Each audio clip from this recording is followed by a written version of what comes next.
Bienvenidos a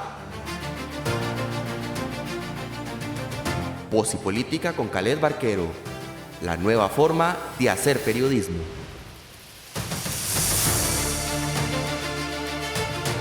Hola, saludos a todos los que nos ven y nos escuchan por las diferentes plataformas. Bienvenidos a Voz y Política, un programa de opinión y de análisis de la política costarricense.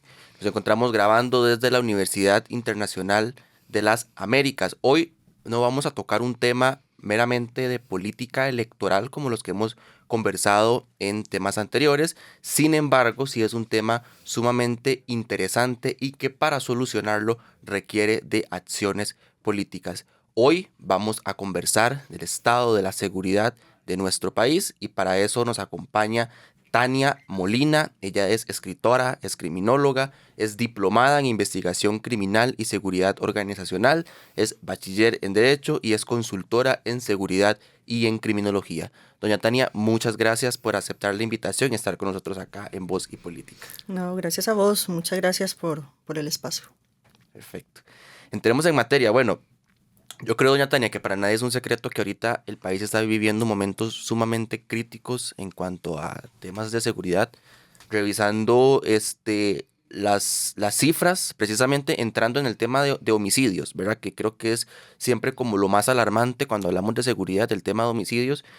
Revisando las cifras del año 2010 hacia la fecha, más o menos del 2010, 2022, el país cerraba con cifras de homicidios que rondaban entre los 500, 400, ahí en algunos años, bueno, en el año 2017 cerró con 603, en el año 2022 cerró con 654, pero por lo general siempre rondaba entre 500, 400 y por ahí.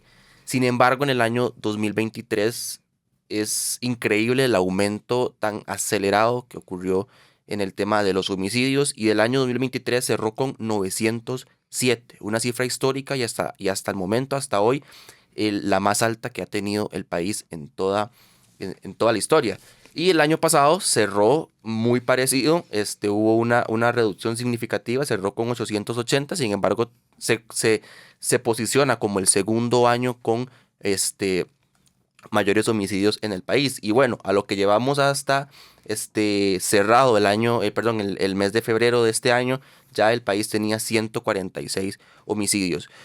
Doña Tania, ¿por qué de un momento para acá, 2021, 2022, a la fecha han aumentado tan escandalosamente estas cifras? Sí, bueno, lo primero que hay que decir es que el fenómeno criminal es absolutamente multidimensional, multifactorial, ¿verdad? Es una barbaridad llegar a responsabilizar solo un elemento o decir, bueno, es que es por estrictamente factores que son estructurales o que son solo lo social, sino hay que señalarlo de principio, que se trata de una situación que es multidimensional, pero particularmente tiene que ver con varios elementos que son absolutamente globales, que son regionales, que derivan del asentamiento de las organizaciones criminales que son con vocación transnacional y que esa lógica también ha ido mutando, se ha ido transformando y que normalmente iba a suceder que en Costa Rica se dieran estas cifras de violencia tan elevadas. Sí, vos señalabas al principio que nosotros hemos tenido unos repuntes muy particulares en la cantidad de homicidios dolosos, porque con el homicidio doloso es que se hace esa medición de cuán violentos son los países. Bueno, esta semana despertábamos con la pésima noticia de la estadística y el estudio que hace Inside Crime, que nos posiciona como el séptimo país más violento de toda América Latina y el Caribe, muy cerca ya de México estamos y además rebasamos a Guatemala. El año pasado se logró hacer una disminución en la tasa de homicidio doloso mínima, porque en realidad, pues sí, podría ser mucho, más de 20 casos, podría ser mínimo, pero lo que hay que tomar en consideración sí o sí es que no son cifras, son personas, pero que nosotros, pese a que se logró bajar mínimamente la tasa, se incrementó la cantidad de víctimas colaterales y eso ha ido en todo caso en franco crecimiento y lo vimos al principio de este año 2025. Además, esperable. Este es un año donde no se espera que la violencia se vaya a lograr contener, principalmente porque estamos también entrando en un periodo de política, ¿verdad? De política electoral, donde todos los esfuerzos están prácticamente enfocados en estar ubicados en la tarima, digo yo, en la tarima con el micrófono, pendientes de quién va a hacer qué, ¿verdad? Quién se va a encargar de las camisetas, de los bocadillos, de las giras. Y entonces incluso los propios diputados están enfocados en a quién van a apoyar. Y la política criminal nacional se desatiende. Entonces, aunado a que ya tenemos una problemática que viene en crecimiento y que tiene décadas, este es un año que va a ser absolutamente particular y además muy complejo en términos de violencia. Lo vimos al principio, en los primeros días del año, casos donde se dio una violencia colateral exponencial, donde se da una situación donde incluso está involucrada una niña y una madre en una situación, en una motocicleta, etcétera. Y es porque estas organizaciones criminales que están en pugna por el control territorial del microtráfico a nivel nacional en todo lo largo y ancho del país están instrumentalizando con las víctimas, ¿ok? Y eso hay que señalarlo porque se ha dicho mucho que disparan a otras personas porque son neófitos, porque no saben, ¿verdad? Porque no tienen una preparación. Yo no estoy de acuerdo con eso. Para mí tiene que ver estrictamente con una semiótica criminal, con la forma en la que ellos se comunican y envían mensajes, ¿verdad? No solo a las pandillas opuestas a sus rivales, abro comillas, sino también a la sociedad, porque tiene que ver con terror y tiene que ver con control. Y además, para procurar llevar adelante lo que se conoce como gobernanza criminal. Entonces, definitivamente han habido cambios muy sustanciales a nivel regional, y por supuesto Costa Rica sí va a ver afectado y tiene obviamente también elementos muy puntuales como la sobreproducción de cocaína en Colombia a partir de que se empieza a hablar de las primeras conversaciones de paz, cómo proliferaron más bien los cultivos de la hoja de coca y cómo además a partir de eso empieza, si hay sobreproducción, también hay un giro a la hora de lidiar con los cultivos y la fumigación. Entonces se deja de hacer la fumigación aérea y se hace manual. Entonces es todavía más complejo lidiar con esto. Pero hay otra serie de elementos que tienen relación estricta, que son más políticos y geopolíticos, para que se haya dado un aumento en la cantidad de droga que está llegando a Costa Rica, porque nosotros nos están utilizando como una de las principales plataformas para reexportar cocaína.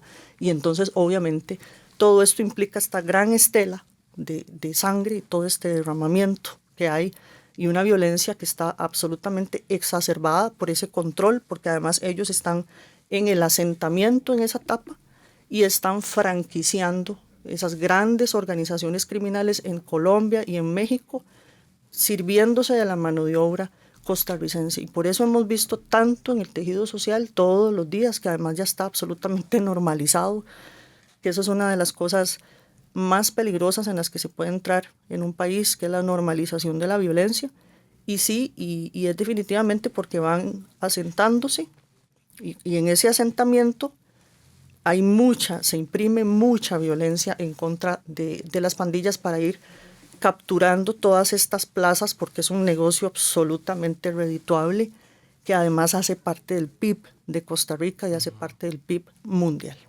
Sí, precisamente en eso que usted mencionaba, del tema de la normalización de la violencia, ¿por qué es que sucede esto? ¿Por qué el tico ha empezado a normalizar de una forma increíble todo este tema de la violencia? Y le voy a comentar incluso una anécdota personal. Yo soy de Punta Arenas, Cantón Central de Punta Arenas. Es sumamente conocido que es uno de los territorios ahorita que enfrentan mayores, en el tema de la inseguridad, la violencia, de cifras muy grandes. Hace unos días, precisamente atrás de mi casa, estoy yo en mi habitación y escucho balazos atrás de mi casa. Entonces, yo en mi subconsciente, yo digo, sí, balazos, normal, ¿verdad? La persona con la que yo estoy me dice, una balacera. Y yo, sí, balazos. Pero yo estaba tranquilo, normal, escuchando los balazos. Y ya luego yo me pongo a pensar, ¿por qué no actué de otra forma? ¿Por qué mi actuación en ese primer momento fue quedarme quedito, tranquilo, como si nada estuviera pasando. Ahí me di cuenta que lo estamos normalizando mucho. Bueno, yo estoy sumamente joven, pero yo creo que hace unos 20, 40 años usted escuchaba una balacera y la gente se alertaba. Un homicidio no era cosa de todos los días, como es hoy. Sin embargo, han pasado los años y todo esto ha sucedido y ahora el tico ha normalizado muchísimo todo este tema de los homicidios, de la violencia, de los robos, de los asaltos, de todo. Ahora uno ve una noticia en redes sociales, en medios de comunicación, de que ha aparecido un cuerpo en X o Y lugar y uno dice, pues, qué lástima, qué feo, ¿verdad? Pero seguimos. ¿Por qué pasa esto? ¿Por qué se ha normalizado tanto? Sí, hay una especie de desdoblamiento, ¿verdad? Porque además los asuntos en la sociedad costarricense no son conmigo, son los ellos, son terceros, ¿verdad? Incluso lo hemos escuchado de las autoridades, a un presidente de la República decir en una plaza pública, porque lo que él hace son plazas públicas, todavía no ha terminado su proceso de campaña política, eso es lo que yo pienso. En plena plaza pública dice, se están matando y se matan entre ellos, ¿verdad? Entonces hay una narrativa que además es antisistema y que genera crispación social, pero estamos absolutamente bombardeados de una forma permanente por los medios de comunicación, por las situaciones. Entonces esto también contribuye a que se normalice, pero yo teorizo y creo que definitivamente muchísimos de los costarricenses se ven reflejados y se ven en un espejo cuando hay un discurso que además es violento, los famosos discursos de odio, ¿verdad? Entonces, si estamos viendo en todo caso una violencia normalizada, porque yo puedo salir como autoridad a decir 4 vulgaridades y barbaridades públicamente, ¿verdad? Entonces, se sienten los demás validados y eso es muy peligroso, porque quienes están haciendo actos desviados o quienes están cometiendo delito se están sintiendo acuerpados también. Entonces eso tiene mucho que ver y es eso también que estamos recibiendo muchísima información porque es lo que vende, desafortunadamente, ¿verdad? Vemos la misma noticia sobre el homicidio en la mañana, en el almuerzo, en la tarde y en la tarde-noche y si se puede se replica el fin de semana. Ese es un tema que es bastante complejo porque, pues sí, debemos de estar informados, pero es un bombardeo de forma permanente que hace que se le baje el volumen y se normalice. Y aunado a eso, están diciendo algunas personas que son agentes oficiales estatales, no, esto no pasa nada, mientras sea entre ellos, no pasa nada, cosa que no es así, porque hay muchísima violencia que es colateral y que por supuesto nos toca a todos porque toca el país, ¿verdad? Además un país que vive del turismo, que hoy por hoy sale en Inside Crime y que sale en medios internacionales, o en New York Times, o en el Washington Post, o en otros medios de comunicación internacionales como el 7º país más violento de América Latina, cuando nosotros hasta hace muy poco éramos uno de los países más seguros de América Latina y del Caribe. Entonces es eso, es que ese bombardeo no contribuye. Y la gente también ha ido cambiando conforme se ha dado esta transformación y han ido penetrando estas organizaciones criminales con mucha más fuerza al país para asentarse y para controlar todos estos grandes mercados criminales, que entre esos está el narcotráfico, el tráfico de cocaína, el de marihuana y el de drogas sintéticas, solo por citar uno de los mercados. Está también el mercado criminal de la trata de personas, que es uno de los más homogéneos de todo el mundo, no solo de América Latina. Y sí, desafortunadamente también tiene que ver con aspectos sociales, con aspectos culturales, hasta, aunque suene cliché y absurdo, con la música, cómo normalizamos la violencia. Las famosas también narconovelas. Las narconovelas, cómo glorificamos al sicario, al asesino, ¿verdad? Yo quiero ser como él, cómo es que una señora graba a su hijo con su primo jugando a ser sicarios con una mini motocicleta, emulando lo que es un arma de fuego, y lo reconoce, lo valida, lo aplaude y además lo comparte en las redes sociales. Y sí, es eso, la gente se está viendo definitivamente en un espejo representada muy bien, lo podés leer en las redes sociales, incluso cómo se valida al femicida cuando hemos visto casos de los femicidios, como uno de los últimos, de una muchachita muy joven que fue asesinada por la pareja con una distancia además en las edades bastante amplia. Entonces los comentarios de la gente son: nadie la tiene porque era una carajilla, ¿verdad? En el lenguaje popular costarricense, una carajilla que estaba haciendo con ese viejillo, nadie la tiene con un sugar, ¿verdad? Cosas Sí, de ese siempre tipo. culpando a la víctima. Siempre responsabilizando a la víctima, se casó con él por dinero, si no tiene que ver estrictamente con lo que andaba puesto, por qué no llegó temprano a la casa y qué estaba haciendo en la calle, ¿verdad? Es todo ese tipo de mensajes que uno podría decir que son cualquier cosa, no son cualquier cosa, contribuyen a normalizar la violencia y también obviamente es lo que te decía al principio, que tiene que ver con la forma de comunicar, ahora sí, valga la redundancia, de todos los medios de comunicación y el manejo de esa información, que muchas veces es muy sensible, que es información que nadie tiene por qué conocer, más allá de la fiscalía o de los jueces a cargo de los casos, pero resulta que todos tienen en su celular detalles absolutamente íntimos de la víctima, por ejemplo. Entonces, es el morbo, ¿verdad? Es el morbo y además de que al ser humano parece que le gusta, y eso incluye a los costarricenses, porque no teníamos por qué no estar ahí, les gusta mucho las malas noticias y les genera mucho morbo también la violencia. La música, yo he escuchado la otra vez, iba manejando y pasando emisoras, una canción que me dejó impactadísima, que decía más o menos, palabras más, palabras menos, de un reggaetón dominicano hablando sobre drogarse y llegar drogado a la casa. Y si no estás disponible, o sea, si no estás para mí, si no estás sexualmente, te doy piso, ¿ok? Entonces, básicamente eso es lo que baila la gente, eso es lo que baila y lo que canta la gente, incluidas muchísimas mujeres, porque vos ves en los estadios cuando hay conciertos de esa música tan violenta y tan misógina, las que más llenan estadios son las mujeres y eso es muy lamentable. Ahora, uno no puede decir el 100% de la responsabilidad tiene que ver con la música o con las narconovelas o con series que son absolutamente violentas porque desde siempre están ahí, Sí. ¿verdad? Pero sí contribuyen definitivamente a que se normalice esa violencia.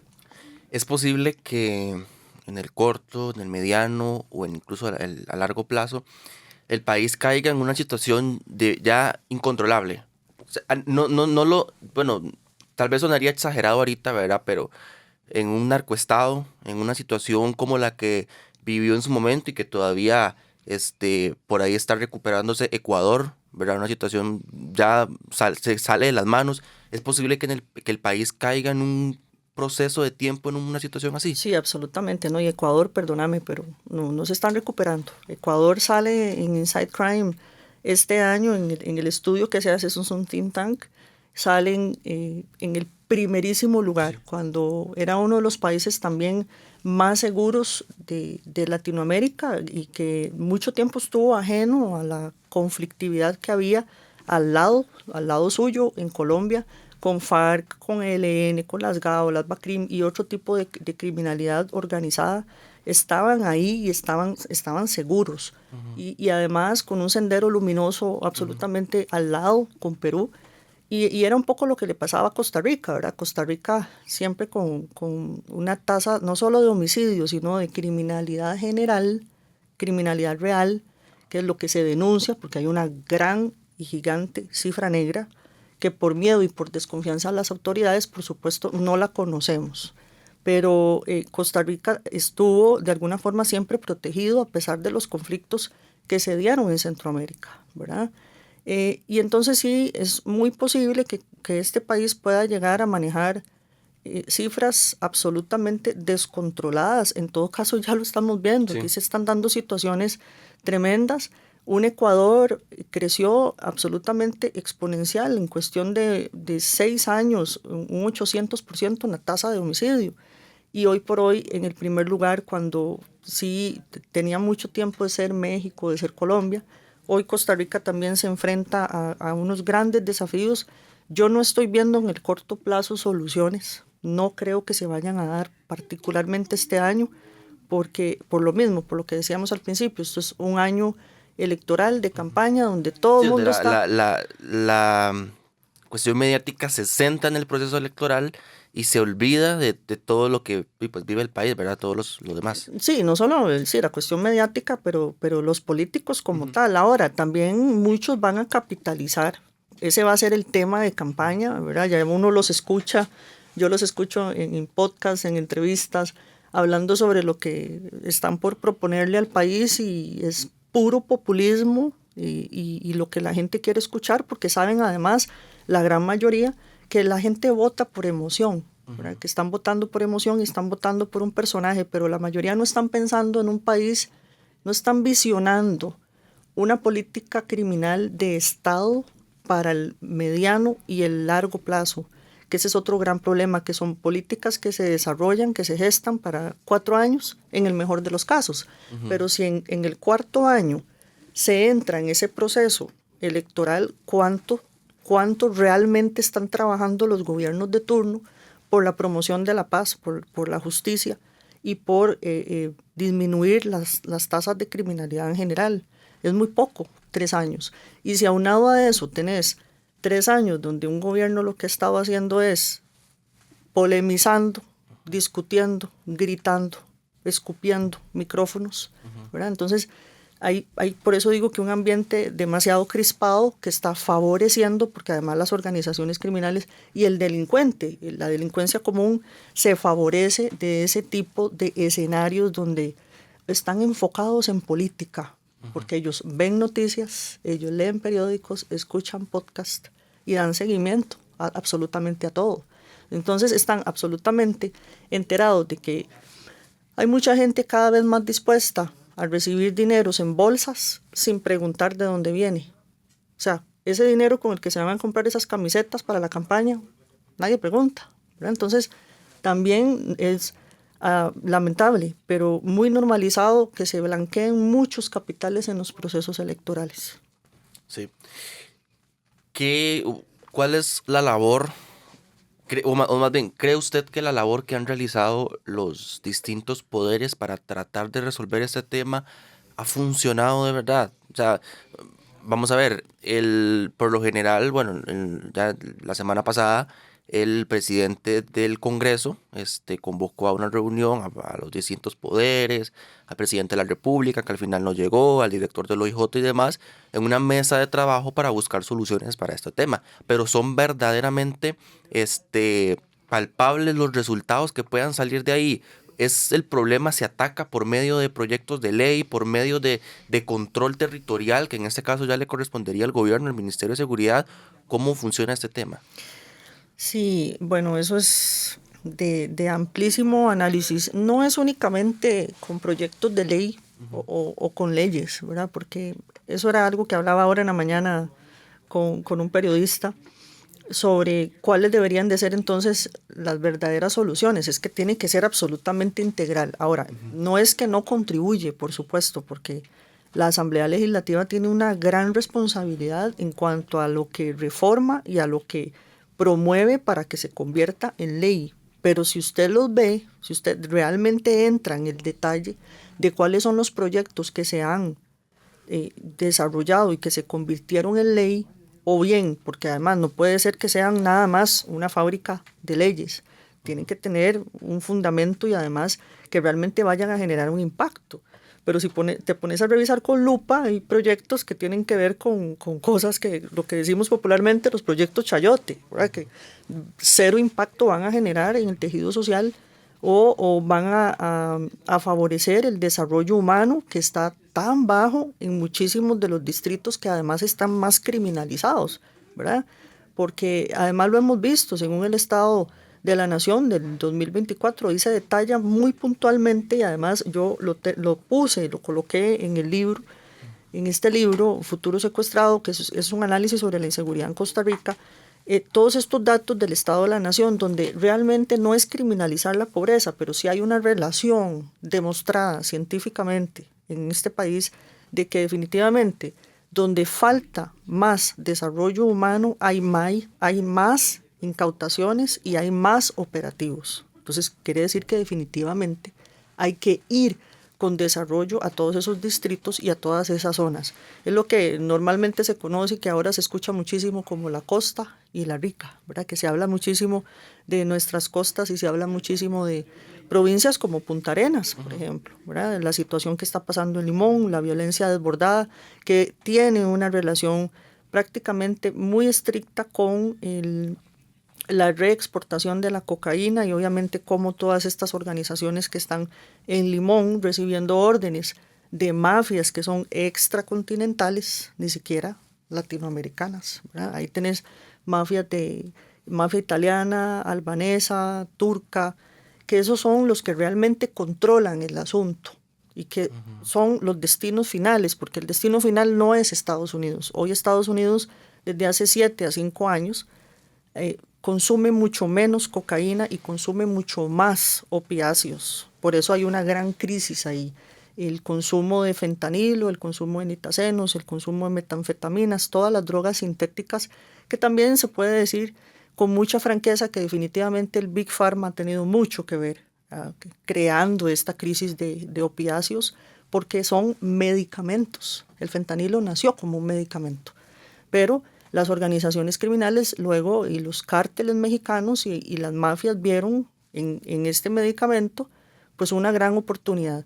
Y eso es muy complejo y ya lo tenemos en Costa Rica, ¿verdad? El fentanilo. Y es muy complejo porque conforme vayan viendo que es mucho mejor mover una droga que además es mucho más liviana y con muy poca dosis se genera de 50 a 80 veces mayor efecto y adicción.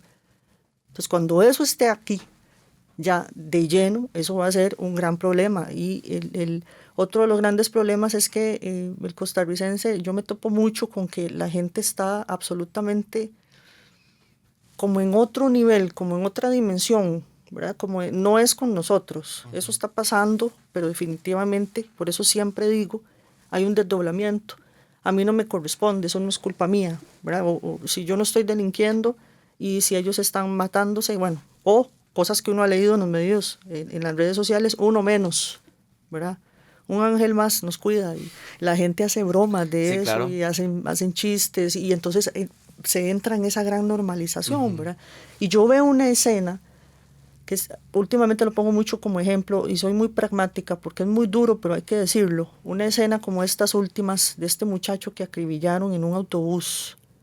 Estaba por pagar, ¿verdad? Y se iba a subir al autobús y llegan y lo acribillan ahí y él queda con medio cuerpo en el bus, medio cuerpo afuera del bus, en la calle. Y aquella escena es tan dantesca, tan dramática y ya la gente es como, ¿verdad? Lo ven pasar y a nadie le preocupa y a nadie le interesa si se dice, no, pero es que está relacionado con un asunto de drogas, es que está en microtráfico. Ah, bueno, entonces de alguna forma estamos Sí. justificando como sociedad.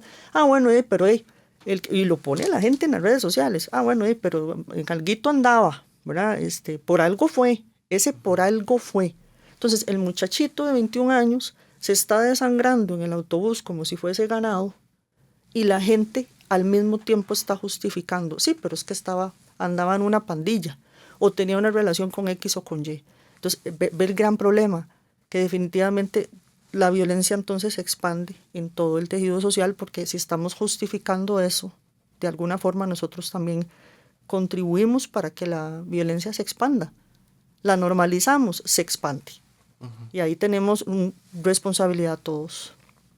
Sí, qué complicado, porque de hecho estoy revisando gráficas de el OIJ que salieron el viernes 28 de febrero con fecha del mes.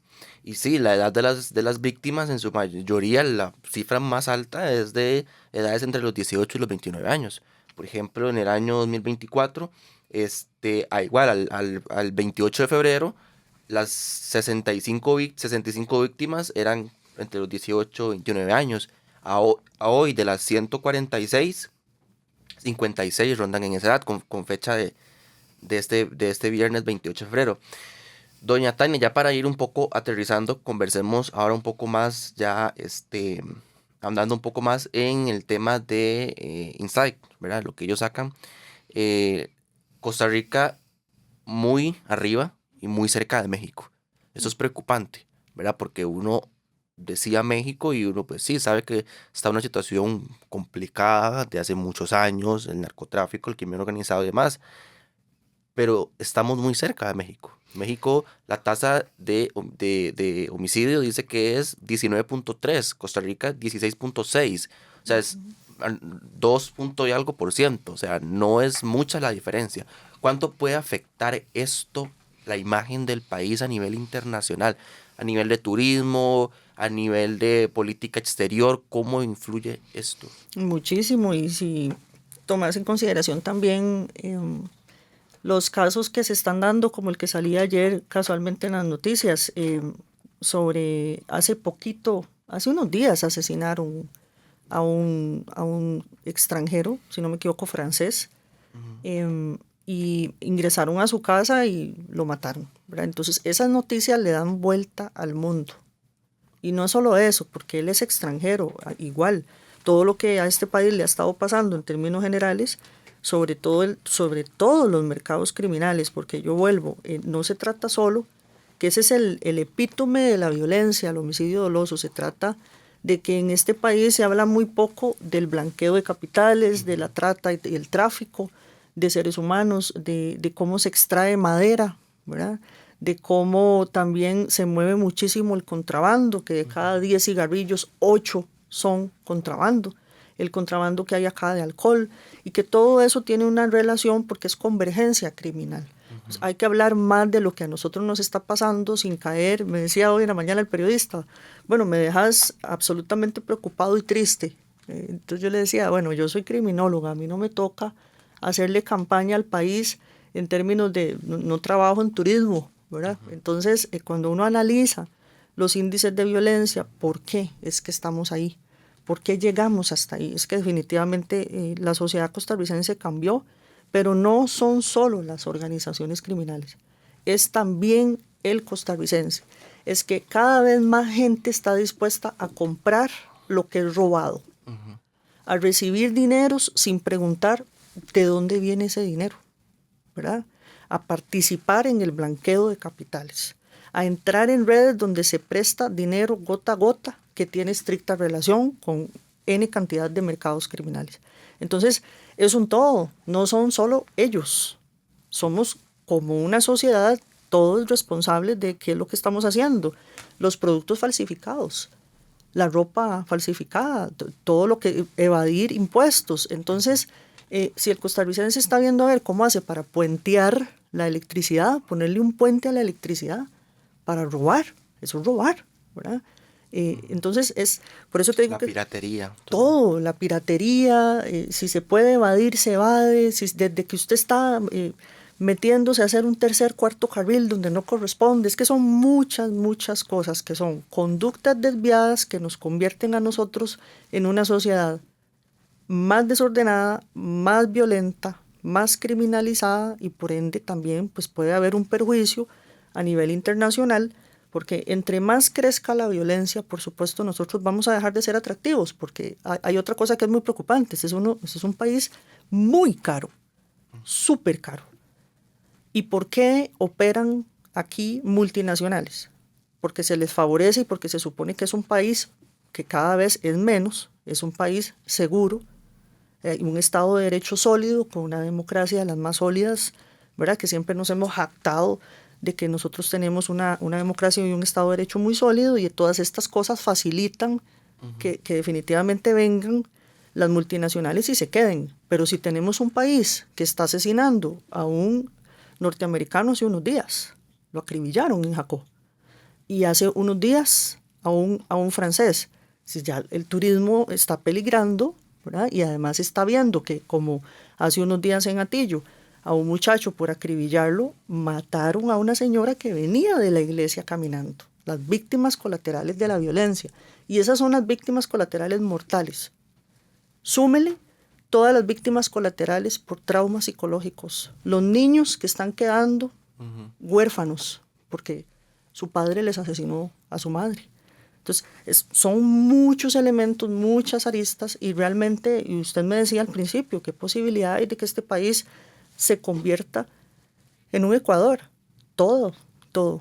Todo el caldo de cultivo está porque tenemos una ubicación muy estratégica, porque somos un país muy laxo, porque definitivamente la violencia se ha normalizado y porque hace falta también desarrollo humano, entre otras cosas. Por eso te decía al principio, tiene que ser analizada la inseguridad de este país con un enfoque multidimensional para poder ofrecer respuestas, soluciones lo más pronto posible, pero yo sí tengo que decir que para estos meses, para este año, no estoy viendo esa articulación porque se requiere, ahora lo señalaste al principio, se dio una reunión. ¿Y dónde está el máximo representante, el Poder Ejecutivo?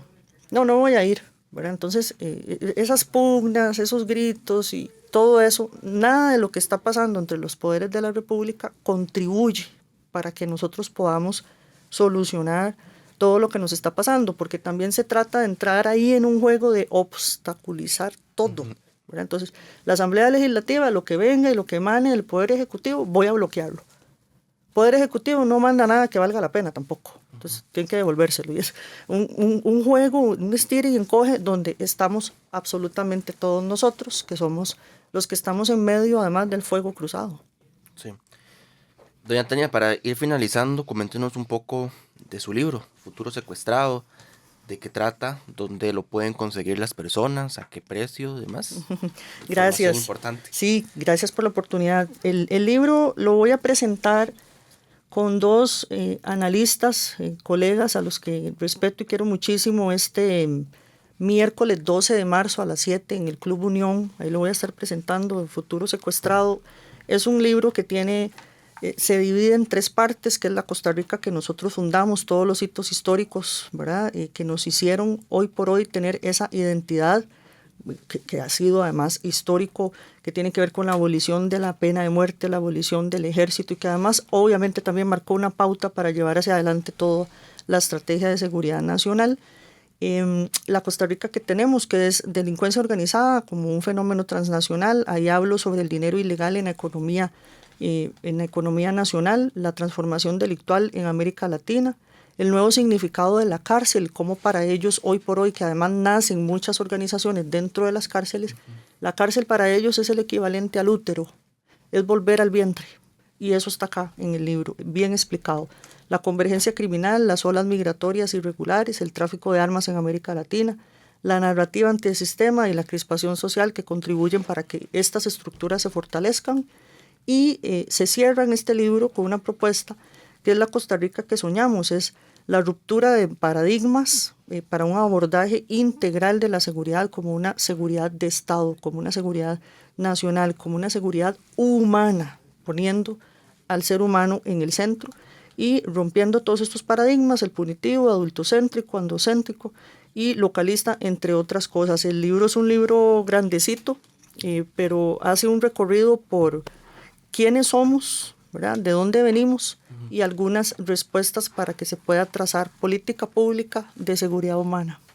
¿A dónde lo pueden conseguir las personas luego de que lo presente? Nosotros en las redes sociales del podcast TMR, T de Tania, M de Molina, R de Rojas, para que lo sigan de una vez, el podcast sobre geopolítica, seguridad y criminología, en la página de Facebook TMR Consulting, y en la página de la editorial, que es D3 Ediciones, ahí estamos poniendo toda la información porque lo pueden resolver comunicándose con nosotros y nosotros les hacemos el envío por correos de Costa Rica. Y además el día de la presentación, que va a ser ahora el 12 a las 7 en el Club Unión, ahí va a estar disponible, pero lo podemos también trasladar por medio de correos y posteriormente va a estar en Amazon. Entonces ahí en la página del podcast y en la página de la editorial vamos a estar poniendo toda la información para que sepan cuándo está en Amazon ya disponible. Perfecto. Ya para cerrar, me causó curiosidad el nombre. ¿Por qué Futuro Secuestrado? Bueno, porque en este momento el futuro está secuestrado. De la niñez, de la gente joven, de los adolescentes, las juventudes hoy están secuestradas. Hoy es la gente que está en consumo, es la gente a la que están afiliando, la gente joven que están atrayendo a las redes criminales, y definitivamente como está este país por los niveles de inseguridad y de violencia, el futuro sí está secuestrado. Interesante, un nombre bastante llamativo y que de una u otra forma genera interacción.